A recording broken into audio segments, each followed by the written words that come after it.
Hi guys, welcome to this new podcast series called A Little More Light.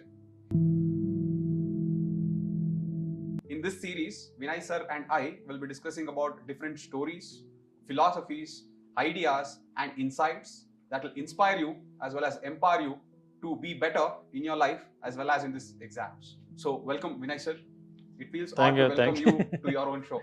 Thank you, Sudeep. No, it is our show. It is show of insights, I guess. Thank you, Yes. sir. So, how are you feeling, sir, after coming back from all your political, endeavors and achievements to come back to the institute? So, how do you feel about this, sir? Yeah, I've learned so many lessons. What one can learn in 10 years, that I've learned in 3 months. I think I should say that. And after coming back to institution, so as much as feel I belong to politics, I so much belong to institution and to the students here. So it is good enjoying and slowly getting into the role of mentor again for UPSC aspirants. Everything is good. We wished you, sir. So did the students. There were a lot of demand. Where is Vinay, sir? Where is Vinay, sir? Especially during that interview period where a lot of people wanted you to take the marks. No, in fact, I missed that phase actually. So mock interview period, where I used to interview Correct. so many students across India.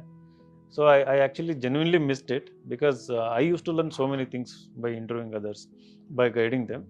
And this year I'll be there for them. I'll be there during the mains phase also. And I'm so happy that you were here and you voluntarily came up with this wonderful idea about discussing about philosophy, things that affect UPSC aspirants in general, anyone's life. So I'm very excited to have a conversation with you. Thank you so much, sir. Thank you for providing me the opportunity, sir. And sir, before we start off with the topic, the students are curious to know what is your future. Are you going to stay here? What is your plan of action? Will you be available to them? So if you can just address for a few minutes about what exactly is running in your mind, so that they also get a clarity of what they can expect from Vinay sir as well as insights in the coming future. So that correct. I was away from the institution, like I think for 6 to 7 months, completely away from here.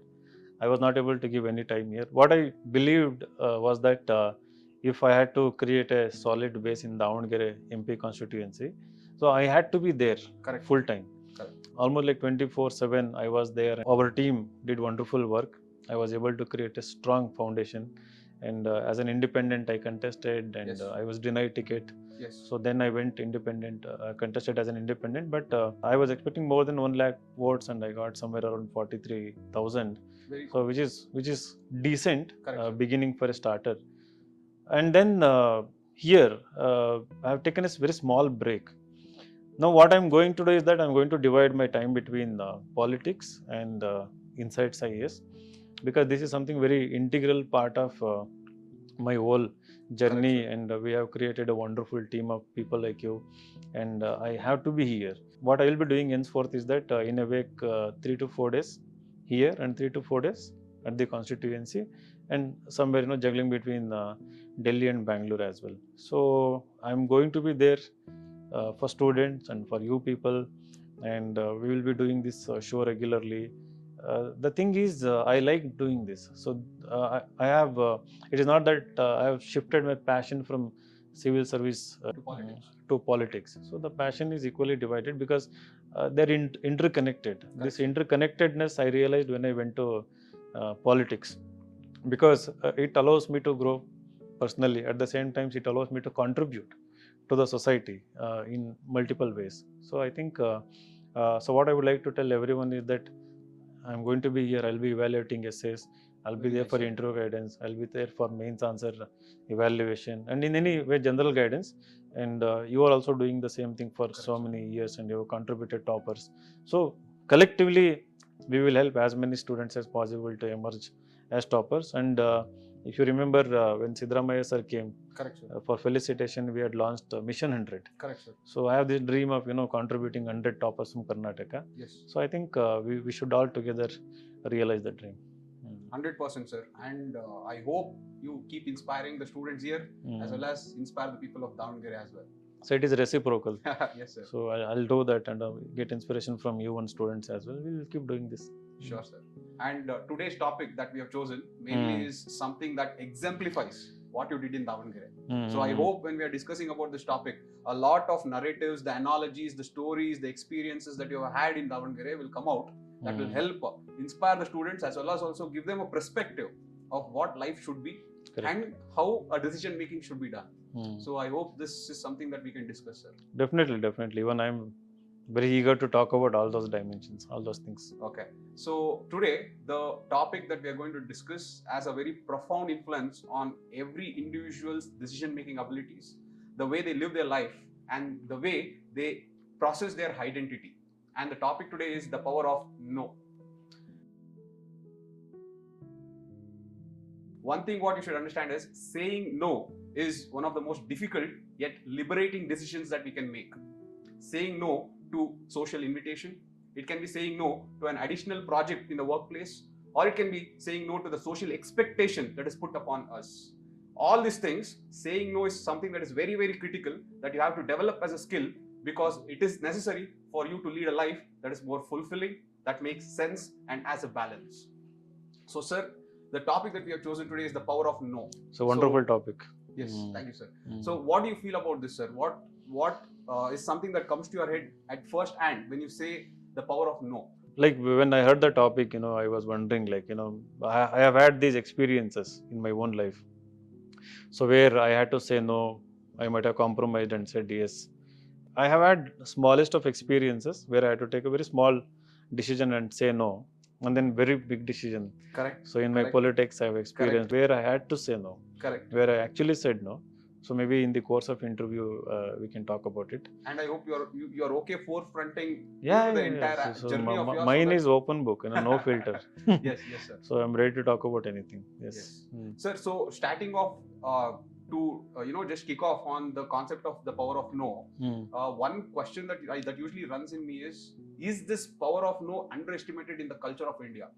That is if you take the Indian culture, we have the identity to always have a good outlook, to be very submissive, to be very conformist in whatever we are being told to. So that will push us to not tell no to anyone. What do you think about it, sir? Is it ingrained in our culture to underestimate this power of no? Very much. The reason I can think about is that we lack that fundamental freedom to say no, we Indians.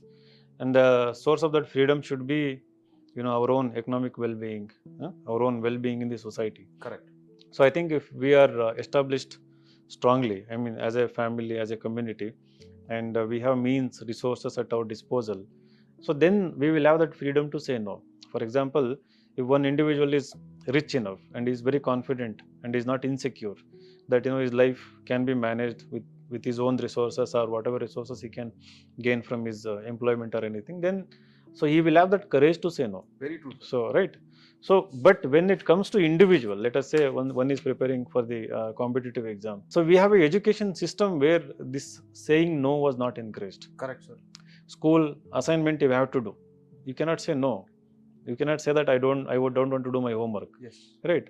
So any competition, they will force you. So even saying no is also taken as offensive in our culture. Correct. Parents. And I think in sociology, people study these concepts where, what we call respect. So it's kind of obedience to the parents. So the obedience is very much expected trait. Correct. From our children in our culture. So the children are, brought up in such a manner that they are so scared to say no to anything. The same psychology they carry towards this examination. If somebody is reading in a reading room and, if there's somebody calls for a coffee, they won't say no. Very true. Right? They will go and have a coffee and 1 or 2 hours is wasted. Similarly, so many instances will come up. So very much it is culturally ingrained and it has carried forward because still our country is largely poor in a way. I don't believe in all this, 23%, 40%, whatever BPL. I consider still 70% of the country is poor, relatively very poor. Poverty need not be only in terms of economic. Correct, sir. Right. Correct. So it is in so many ways, because for 1 year I have gained so many insights by traveling to, the remote villages, hinterlands. So there I have seen firsthand that, the poverty is very much alive and that actually determines the people's behavior and the people's responses to political developments, responses to any social development. So there are so many factors.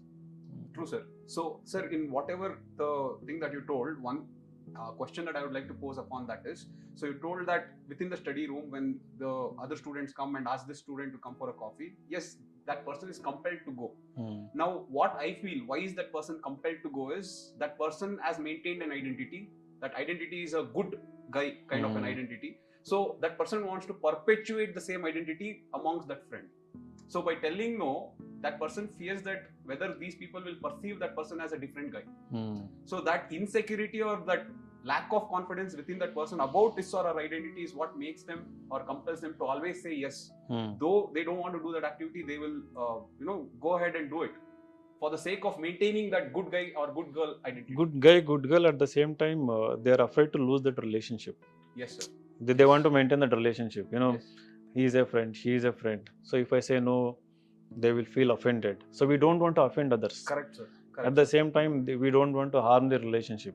True. So that I've seen in the political arena also. Like take an example, powerful minister, asks something from a follower or from a second line of leader. They usually don't say no. They just oblige. They don't antagonize them. They don't Kannadadalli we say nistura agadu. Correct, sir. So they don't want to harm that relationship because they have gained certain privilege. They don't want to harm. Psychologically they don't want to miss that privilege. Correct. So ministers say something, they will say just yes. So that yes men culture is so harmful. Correct, sir. Right. In a political context also, when an individual is preparing, as you rightly said. Sir, one more thing that you told is the courage, sir. The courage to tell no. Now the problem what happens is when a person develops that habit of telling no, that person is branded. Either that person is branded as rebellious, or that person is branded as someone who doesn't accept the norms of the society, and hence that person is looked upon as branded as arrogant also. Yes, arrogant. Yes, that's the correct word, sir. Arrogant, an aberration. So what do you feel, sir? How do that person cope up with such branding of their identity just because they're telling no? And you might have faced that also. So you can bring up your own personal examples of how branding of such things also made you mend your ways, or you made sure that no, I'll not mend my way, I'll make my way, my own way. So you can definitely bring out your experiences to tell that. See, for that, first of all, one should have understanding of their own personality. At the same time, understanding of the society also, the behavior of other individuals. The people whom we are afraid to, offend or lose a relationship, they're not going to be permanently with you, right? So what is more important in our society is that achieving certain status, right? Achieving certain well-being. So when you achieve that status, everyone will come to you. Even the people who are offended right now will be your closest friends later, right? So we should have the confidence in ourselves that this is a short period where I may strain relationship. I may be branded as arrogant. I may be branded as aberration, right? But that is perfectly fine. Meanwhile, what I am doing is that I am developing myself and I am maintaining my individuality, right? So let them think themselves as an outlier, right? Outlier in a particular setup. That again, that notion should be backed up by good amount of hard work. Correct, sir. If it is just a wishful thinking and just they're thinking that I'll become something else tomorrow and these people will come together, so that doesn't work. So if you have taken a decision to say no to them, then you back up that with lots of hard work. Correct. Develop yourself. Another thing I have seen is that when you become better individual, right, in terms of knowledge, when you see progress within yourself, then you slowly start attracting everyone. Very true, sir. And you will gain the power to say no actually. Correct. Right. And so that will be respected also. You will be respected. So correct, that sir. I think stems from confidence and one's attitude, towards how they want to work hard, everything. True, sir. That's a very good point, sir. So you told about developing one's confidence, developing one's character and building oneself. So now coming to a different perspective of the power of no. Now in the initial period we spoke about the power of no taking an external environment or validating how these people or other people will do to our power of no. But now coming to oneself, where every activity that we do every day, we don't have that ability to say no to ourselves. Correct. It can be, trying to play more or trying to eat more or trying to relax more. This is where we have to draw a line where this is this is the amount of time that I'll dedicate for this activity and that is it. This is where we are failing, sir. What do you feel about it? No, that is very much true. The most difficult thing is having self-discipline. Telling no to ourselves, our urges, going out of our self-control, right?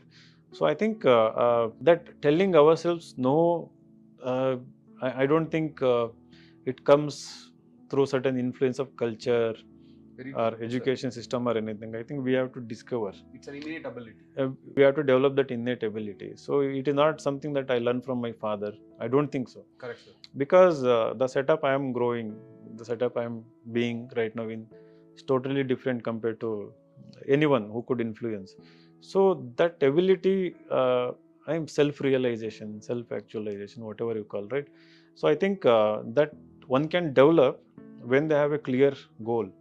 So like you want to be like this, right? So then like you want to be an IAS officer, right? So or IPS officer, physically you need to be fit, right? So then you have to be very much disciplined. Correct. To manage this exam preparation within 1 year or 2 years. They might not have been like that before, but once they come here, I think the very brief answer is that your goal must be so strong that should motivate you, to say no to yourself. Correct. Food habit or fitness related or any other distraction. I've seen many people getting distracted in the course of preparation, falling into relationship, or getting distracted because they have some domestic problem back at home, leaving the preparation and getting into another job and forgetting the larger goal. So I think risk taking ability is something that comes when you have a bigger goal. Correct. And it's okay to lose that goal. I mean, not to reach that goal sometimes. Exactly. The process while taking risk and indulging in will make you better than who you were previously. Correct. Right. So we feel we may lose opportunity, we may lose this and that, but innately you will be a transformed personality. Very true. So very very mature personality and a strong personality. So you're telling that the process, believe in the process, not the outcome. So Correct. if you believe in the process, automatically you will learn the power of no within yourself. Correct. Sir, one more aspect within this telling the no to us, one more aspect that what I thought is most of our students, they have the power of no, but they use it selectively within themselves. Okay. For few things, they have that strong conviction to tell no, but there are a few things in life where they do not have the conviction to tell no. For example, for food, maybe they are very disciplined when it comes to food, so they will say no. But when it comes to going out with friends, they may not use the same discipline to tell no at that point of time. Or it can be, for example, let us say that there is a girlfriend and that person does not have the power to say no to the girlfriend or that relationship. But in all the other aspects of life, they are very disciplined, they can say no. So what do you feel, sir? This consistency is important, or can they be selective in telling no to few things and telling yes to the other things? Going by your example, when the self-interest is involved. Correct. So then they say no, right? So self-interest here. So they put self-interest before everyone's, right? Interest. So I think that might dictate, and I don't think that is going to be permanent. Okay. Right. So another is for the betterment of others, so the society. Correct. If somebody has the ability to say no in the interest of others, right? Again, the self-interest should be attached again to the larger societal goal. I mean that why do you want to become IAS officer, right?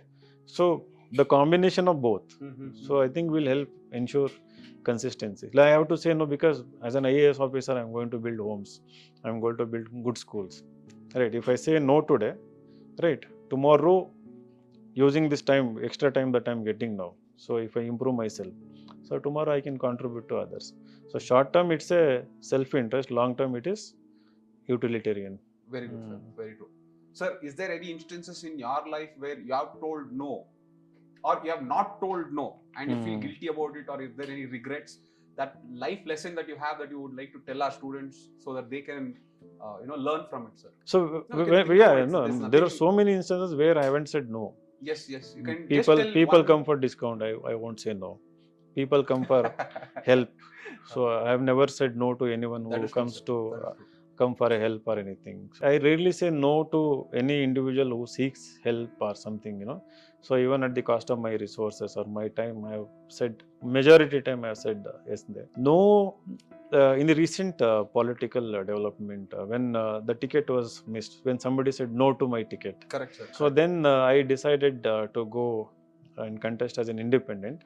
So here contesting as an independent was not against political party. It was Correct. mainly against the feudal system injustice that was there in Davangere constituency, where one family is in power for 40 years. Now they have got one minister, one MP and one MLA within same family, which I firmly believe is not in the interest of democracy or development or even social justice, right?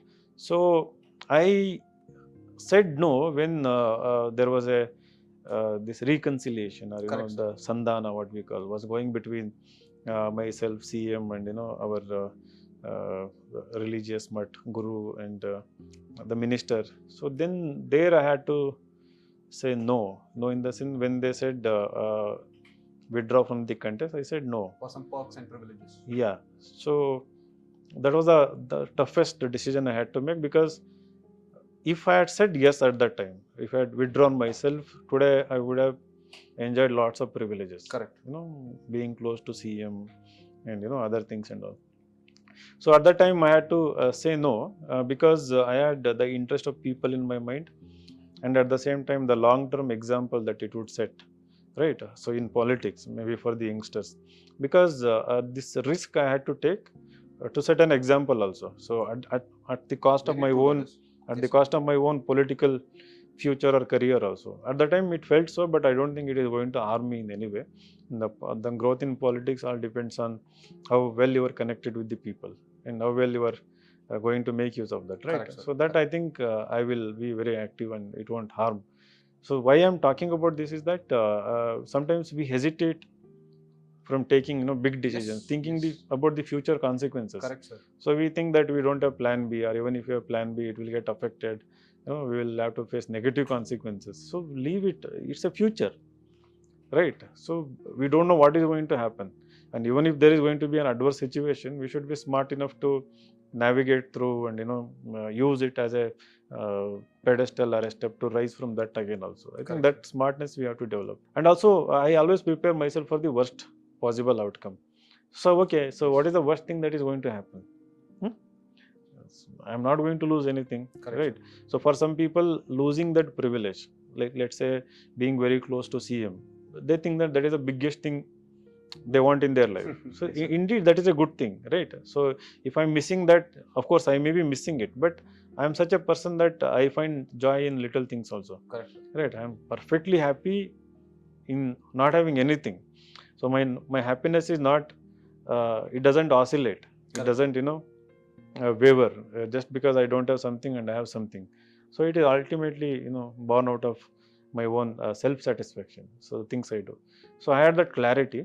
So I said no, and I contested, and of course the whole state machinery, the whole party, and big people came, campaigned against me, not against BJP, campaigned against me because I was making headway, and so we went and contested and got decent number of votes. Correct. And so it ultimately it had a positive impact in my opinion.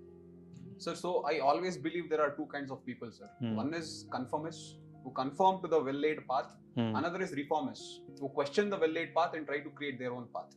So that is where I think the distinction of the power of no comes. Like when you decide to tell something, or let us say in your scenario, when you told that you don't want to go for that perks and privileges, you want to do something that has a much greater meaning to you as well as the people of Davangere.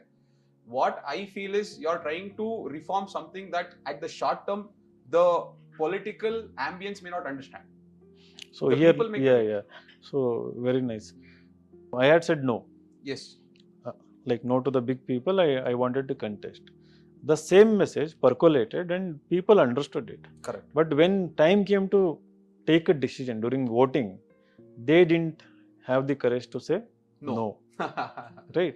Largely the society, owing to the reasons we discussed about, minds are conditioned in such a way for so many decades. Correct. To believe in one ideology, one party, or one person also sometimes. Correct, sir. And the economic situation, so they are afraid to take risk. So why vote for an independent candidate? He's not going to win, so let us vote for either one of these parties. So let us stick to the well-laid path. Yeah. They didn't have courage to say no to these two big political parties. Correct. Sir, again, now coming to one more interesting aspect. So we discussed the power of no from an individual to the outside environment, from an individual to within themselves. So now coming to that, collectively people telling no, to a narrative or to a story, sir. How easy it is, sir, because you have worked hard to make them tell no, and it happened to some degree, but it will take time. Obviously, you're trying to do something that is very different. It is a pioneer, what I would like to say, what you are trying to do in the place of Davangere, where there are already so well-laid norms, and you're trying to create a niche for yourself there. So, what do you feel the difficulty there is to make a collective people to tell or realize the power of no? No is there in their mind. It is there in their mind that, I don't want like Shamnur family, Correct. or Siddeshwar family, or any family politics. But that no to come as a decision, to be executed as a, there is a distance to travel, right? So many factors come into picture. So collectively we have seen revolutions, like big revolution. Maybe we had one in Iran and we had in Afghanistan, and then it was overthrown. Another revolution came. We had Arab Spring revolutions, and then within the democratic setup, every 5 years when there is election, we say no to governments. So if we perceive some government as inefficient, not focused on development, so we say no. So that sense of no to be created collectively, it is not just the decision of the people alone, right? There comes the media. Correct, sir. Right? There comes the social media. So the technology plays a huge role, and the people who own the technology, so they create a counter narrative, and they create other kinds of opinions, which are favorable to the ruling class. So there are so many factors. So the people get confused. To take individual decision, it is easy. Correct, sir. But at the end of the day, they think, okay, other person is not voting, right? For example, if I want to vote for Vinay Kumar, they think that majority of them don't want to vote for Vinay Kumar. So why should I waste my vote? Correct, sir. Right. So it's a extremely difficult thing. It requires huge amount of resources. If it is in the case of politics, or if it is in the case of even a village, or a small society, or one caste or one religion, so there also it requires huge efforts, and only when collectively a community suffers. So politically speaking, let's say Muslim community, so they in a block, they just go and vote the Congress party. Correct, sir. Right. So it has come through many previous elections that that behavior, the conditioning, it is ingrained. The conditioning, it is ingrained. So, for example, I got involved with so many activities among Muslim communities. I visited schools, colleges. I talked about development. I talked about secularism. I talked about them becoming IAS, IPS officers, everything. So before CM came and campaigned, I was confident, like, to get 20-30% of votes.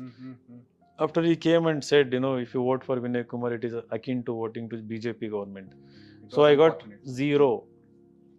In wherever I got 0 in certain booths, it is in the. I don't blame them. No. That is so not at all. I'm blaming. So it is very difficult to break for any individual, because they are scared. Like, if you vote Vinay Kumar, BJP will come to power.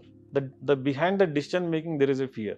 Correct, sir. Right. Correct. So sometimes fear can drive collective saying no.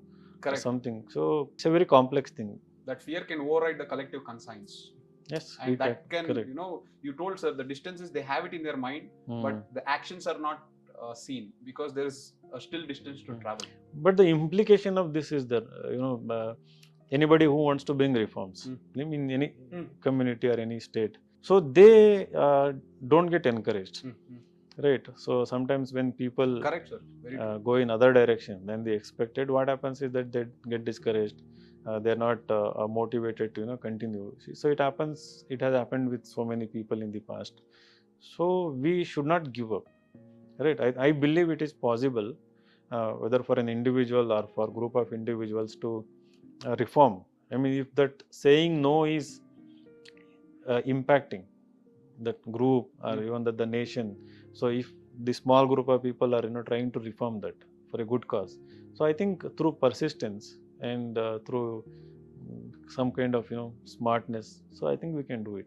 I think you need both, sir. Consistency, persistence, smartness, and patience. Some creativity. Patience is required. Very true, resources are also required. But I believe that you will get there, sir. Making that distance more shorter for them from that mind to action. So we have to make. I have seen in rural areas, how the education system has suffered, how the health system has crumbled, and how the the plight of farmers is goes unaddressed.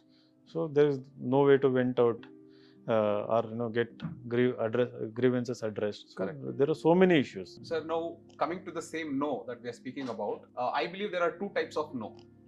One is tactical no, where you're cognitively telling no because you have some other strategy made in your mind. Another is genuine no. Genuine because you are empathetically telling no. Because you believe that there is an experience that you want to gain or you want to lose by telling no. What do you feel, sir? Tactical no and genuine no, are these two fair in a person to do it? Or tactical is not something that should be done, it should purely be a genuine no? What is your take on these two types of no? Of course, like genuine no is important, but tactical no is so important in politics. Okay, Right. See, at the end of the day, what I firmly believe is that whatever no you are going to say should help you, right, and should help others also. So at the same time, saying no is really difficult actually, right? So whether it is tactical or genuine no, so people will have so many calculations behind that, before saying that. So they should understand like how it is going to help them, how it is going to help people around them. So if it genuine help is born out of empathy, so I welcome that kind of no more prominently than the this tactical no, because at the end of the day it is going to create goodwill, the genuine no, right? It's going to create self-satisfaction within you, right? In the short term, tactical no may gain you something, but I think genuine no will take you far. Basically what you're telling is let it suit the circumstances, but predominantly it should be a genuine no. Correct. Because genuine no is something that will have a long-term vision and it will take you more further. Correct. It will maintain the relationship that you have. Sir, now since we have discussed this power of no, and we also have seen a lot of students within our community themselves, they suffer from realizing this power of no. What are few techniques what you would like to tell where you feel that they can start expressing, sir, that power of no more? So one, I think they should come prepared. Like for example, let's say why people are afraid to say no here in the UPSC civil services. They always think that they lack preparation. Correct. For example, my time is going to be wasted. Correct. So I need to study optional. I haven't studied optional enough. Right. I want to do CSAT. I haven't practiced enough number of questions. I want to give mock test. So if I say no, or if I don't say no, just go with that. Right. I think they will be afraid of so many things. So I think they can develop the saying no attitude only when they know that when they have a plan in place. Correct. Right. So within this month, within this week, so I have to complete these many things. Right. That clarity should be there. Correct. And also, as we discussed earlier, it's okay to be offend someone. You are not going to lose anything. The same people will come back, right? So I think. So at the end of the day, what are we going to lose out? We are going to lose out on a few small things, but at the long term, when you achieve something, people are going to come to you. So I think that is a very good point, sir. Sir, one thing what I would like to tell is within the cultural setup or rather than telling culture, we have a place where the gender roles are defined beforehand. Like this is what the males have to do, this is what the females have to do. So in this well-defined gender roles, I feel that the females will have to develop the power of no even better than the males. If they have to overcome this stigma, overcome this prejudices and barriers, this is where the females have to develop the power of no even much more greater compared to the males. What is your take on that, and how do you feel a female can develop that power of no, sir? Because it is not easy in a society where they can tell, no, I don't want to get married within 30. No, I don't want kids. No, I want to be ambitious. So that is something that that requires a lot of conviction, confidence. So what do you feel and how do you feel this can happen? So when we are raising a child, the very first word we tell them is no. Correct, sir. Don't do this, don't do that and all. So it's an irony that, so the same child doesn't, develop the very quality of saying no in the end. Of course, we say no to child, to save him from any harmful effect or anything. Don't touch that. Don't go there. So he will fall down, something like that. But in the context of the women, the female, the recent Prajwal Revanna case, we have seen that. Correct. And there was a movie, Pink, I think. Yes, sir. Right. So I think there also we have seen The no means no. The no means no something. So it is not, the onus is not just on the one gender here, right? I think they will get the courage to say no when the other gender is sensitive. Correct, sir. Right, sensible, responsive. So I think it's a reciprocal thing. So the thing is that so it is a male dominated society, unfortunately. They grow in such an environment, restrictive or toxic environment, where saying no is always punished, right, since the childhood. So study in this college, yes, I have to study in this. Study this course, yes, I have to study, right? So they are afraid, if I say no, it is going to have a negative consequences, right? I think that is carried in so many decision making, in so many arenas, I think. So I think we have to give them the best education, right?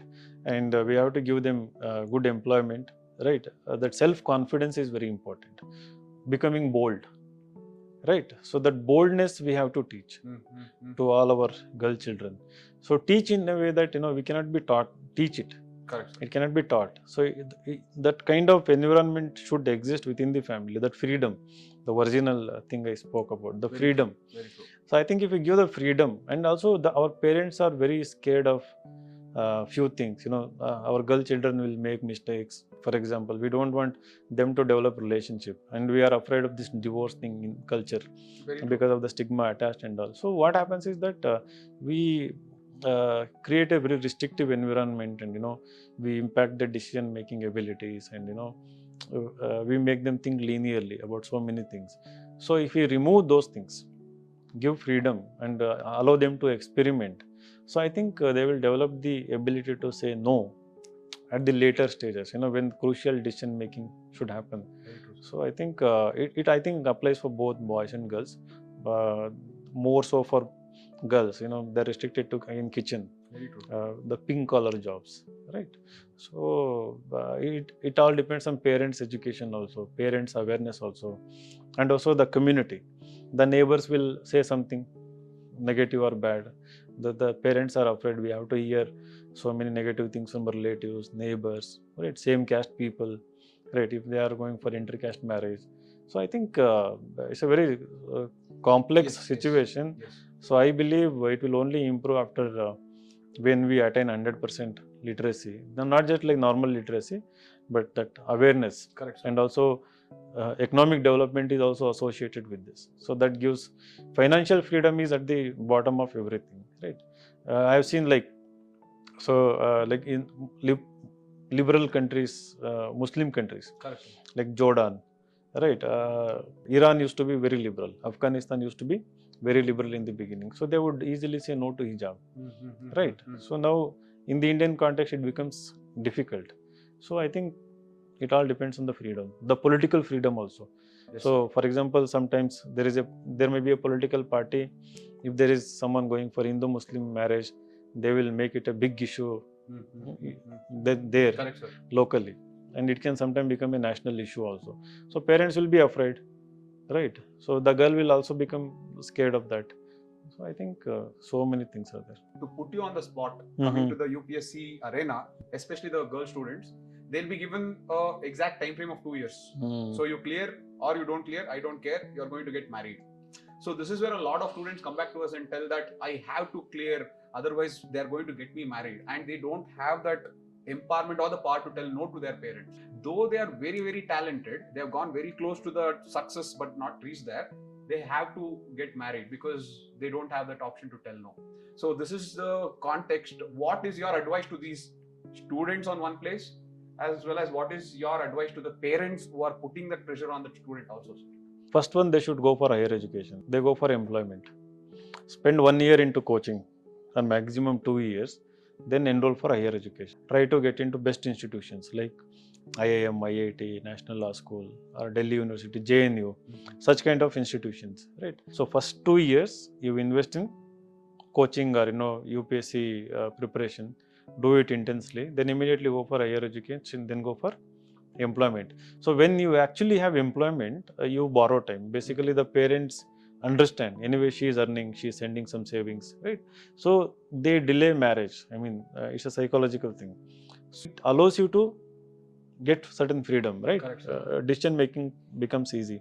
Beyond this also, I would like to say that you should muster courage to say no to your parents, right?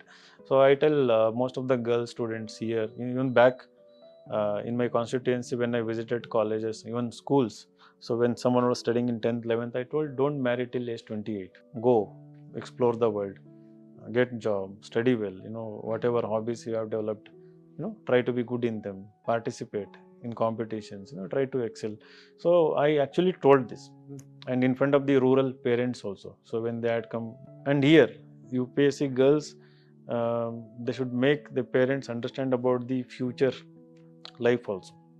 Many parents will not have the idea about, Correct, sir. right, how her success is going to help them.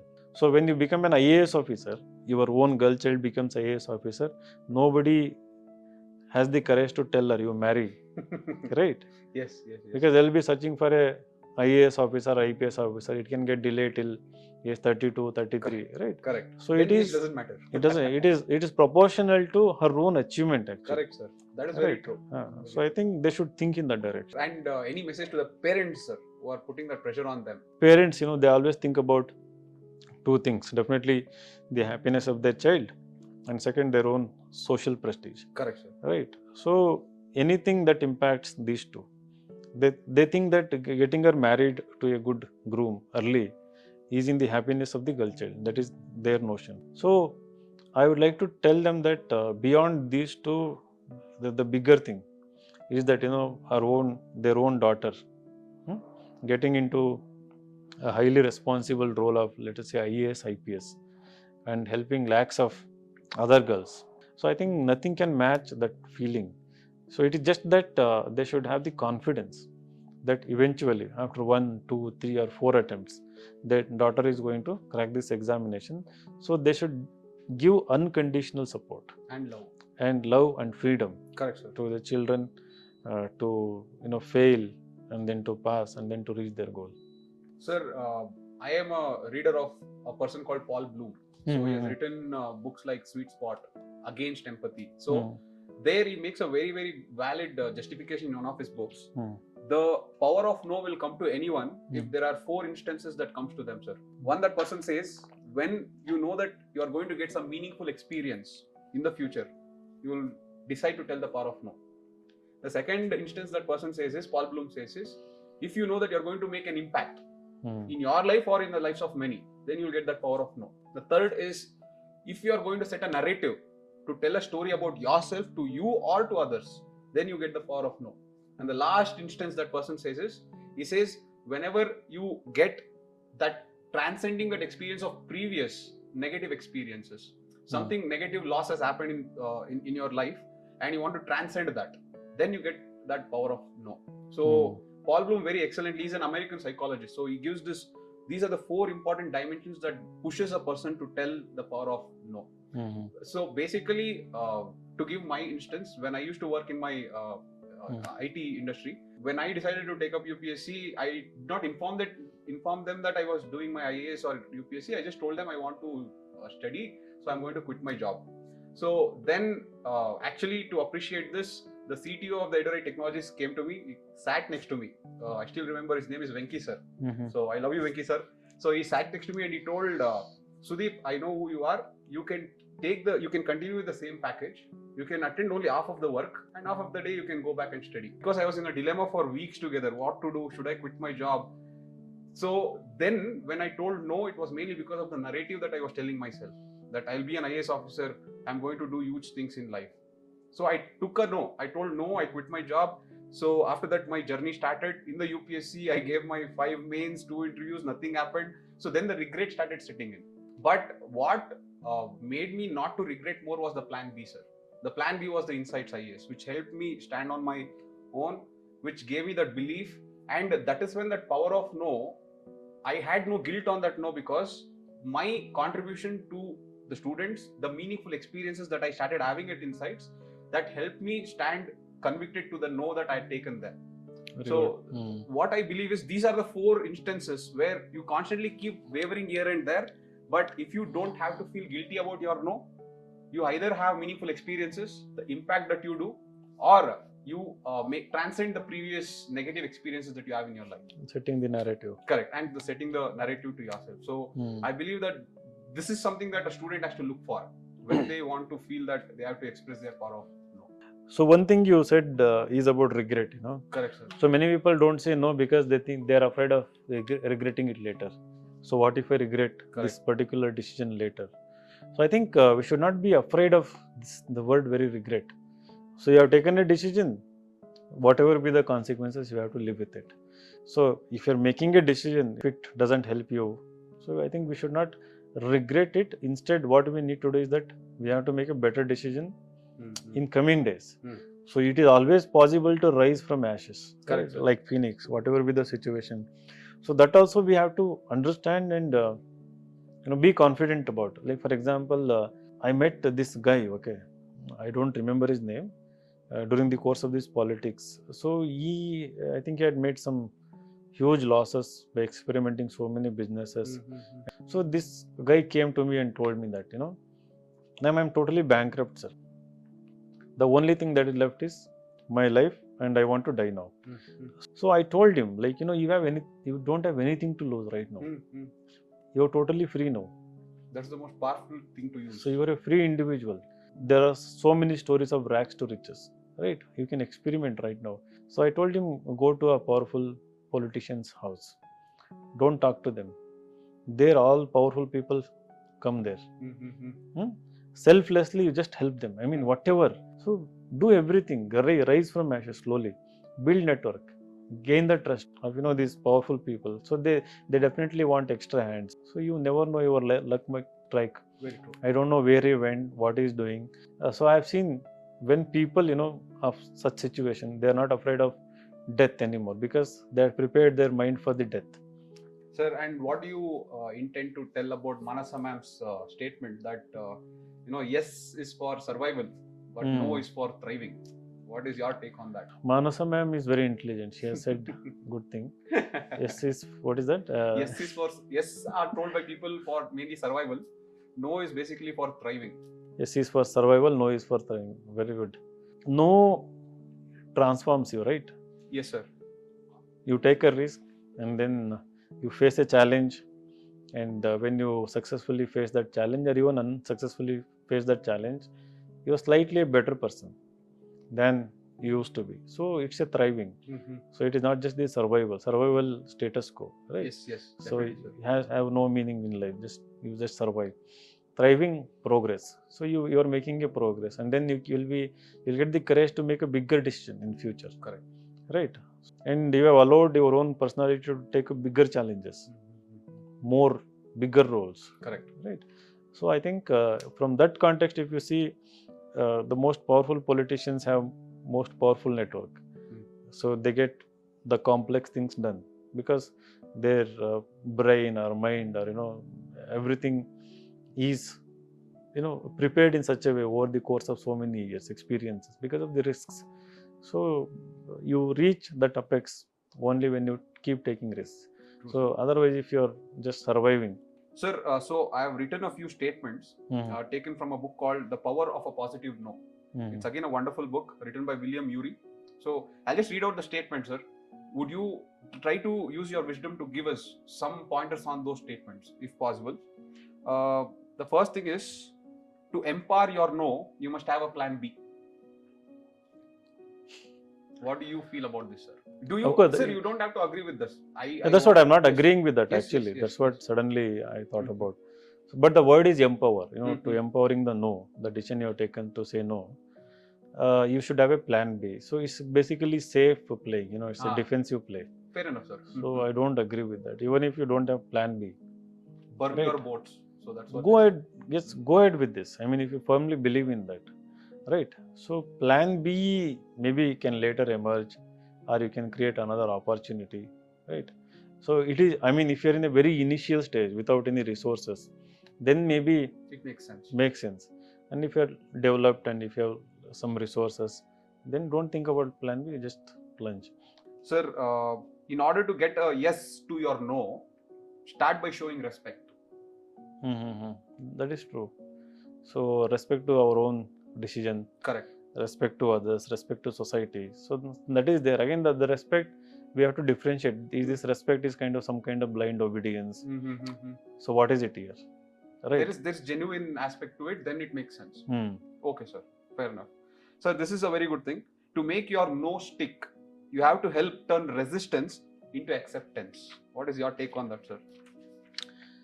So that resistance will become acceptance when your no has helped you grow as a stronger individual. Earlier I talked, when you emerge stronger, when people perceive you as very true strong individual, those who had resisted will start accepting you. Correct, sir. Right. Correct. I think we have analyzed the power of no, and I hope we have given pointers to students, not only No, you have given so many wonderful pointers. That's good. No, sir, I just wanted to get your wisdom out of it. That is the entire... What is wisdom? I'm also learning every... So whatever I have told based on my minimal experience, I am sure somebody who has more experiences will have more perspectives to share. True, sir. But whatever based on my short experiences, I have talked about. It definitely makes sense. That is what, sir, your pointers, for you it may be very simple, but for us, since we are not exposed to those experiences, so it will be a new thing to us, both for our life and as well as for our exams. So I hope the perspectives and dimensions that we brought was helpful. One thing what you should realize is saying no is a very simple yet very, very powerful tool that can define your boundaries, that can prioritize your well-being, and that can make you lead the life that you want to lead. So I hope the session was helpful. We'll come back with more sessions in the future, guys. Please do like, share and subscribe. Thank you so much. Sir, thank you so much for making time, and I hope we'll do this more on a regular basis in the near future. Definitely. I'm not saying no to this. So we have, of course, we are going to choose very thoughtful topics. We will have wonderful conversation. So finally, I would like to say that no is the ladder to success. So wish you all very good success. I'm very happy to have this conversation. Thank you so much. And we'll come with another episode and we'll do a little more light. So we'll keep shedding light on all these wonderful topics. And thank you, Sudeep, for giving me this opportunity. Thank you so much, sir, for being so humble and for giving me the opportunity to be very frank. Thank you, sir. Thank you, guys. Bye.